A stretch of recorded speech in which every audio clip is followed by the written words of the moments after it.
warahmatullahi wabarakatuh. Hei anak-anak, gimana kabarnya hari ini? Sehat kan? Kita sebagai umat Nabi Muhammad SAW yang telah menerima Al-Quran sebagai pedoman hidup ini agar kita bisa bahagia di dunia dan di akhirat. Hari ini kita akan belajar arti beriman kepada kitab-kitab Allah. Apa saja sih kitab-kitab Allah itu? Yuk kita lihat.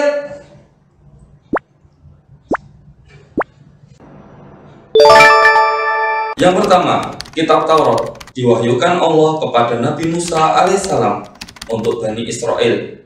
Kitab Taurat diterima Nabi Musa di Bukit Tursina. Yang kedua, kitab Zabur diwahyukan Allah kepada Nabi Daud alaihissalam, disebut juga dengan Mazmur. Yang ketiga, kitab Injil diwahyukan Allah kepada Nabi Isa alaihissalam.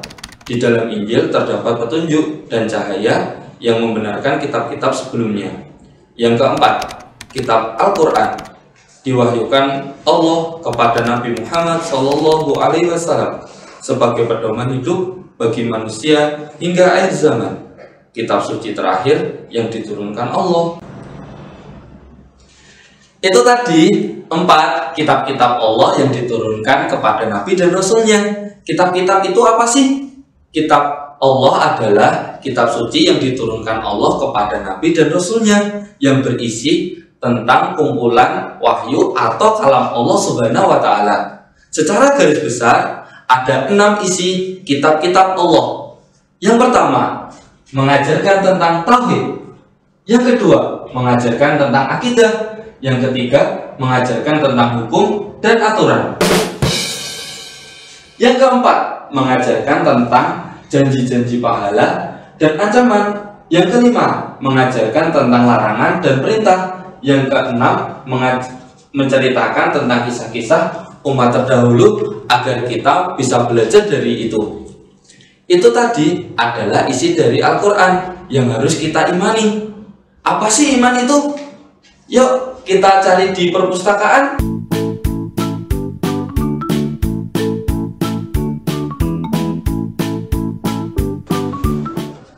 Beriman kepada kitab Allah adalah meyakini sepenuh hati bahwa Allah menurunkan kitab suci kepada Nabi dan Rasulnya.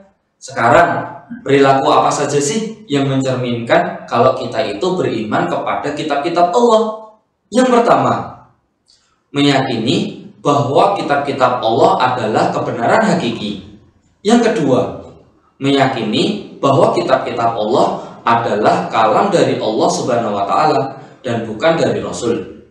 Yang ketiga, membaca Al-Quran adalah ibadah. Yang keempat, mempelajari Al-Quran dan mendalaminya. Yang kelima, mendakwahkan Al-Quran dan memperjuangkannya. Yang keenam, melaksanakan perintah yang ada di dalam Al-Quran. Yang ketujuh, menjauhi larangan yang ada di dalam Al-Quran. Yang kedelapan adalah Al-Quran menjadi pedoman dalam kita melaksanakan ibadah dan kehidupan sehari-hari. Yuk kita memperbanyak membaca Al-Quran agar nanti Al-Quran akan menjadi syafaat di akhir kiamat nanti. Pak Andar mohon maaf atas salah yang pasti ada. Wassalamualaikum warahmatullahi wabarakatuh. A'udzu billahi minasyaitonir rajim. Bismillahirrahmanirrahim. Rasulullah Shallallahu alaihi wasallam bersabda, siapa saja membaca satu huruf dari kitabullah Al-Quran, maka dia akan mendapatkan satu kebaikan, sedangkan satu kebaikan dilipatkan kepada 10 semisalnya. Aku tidak mengatakan alif lam mim satu huruf, akan tetapi alif satu huruf, lam satu huruf, dan mim satu huruf. Hadis riwayat At-Tirmizi.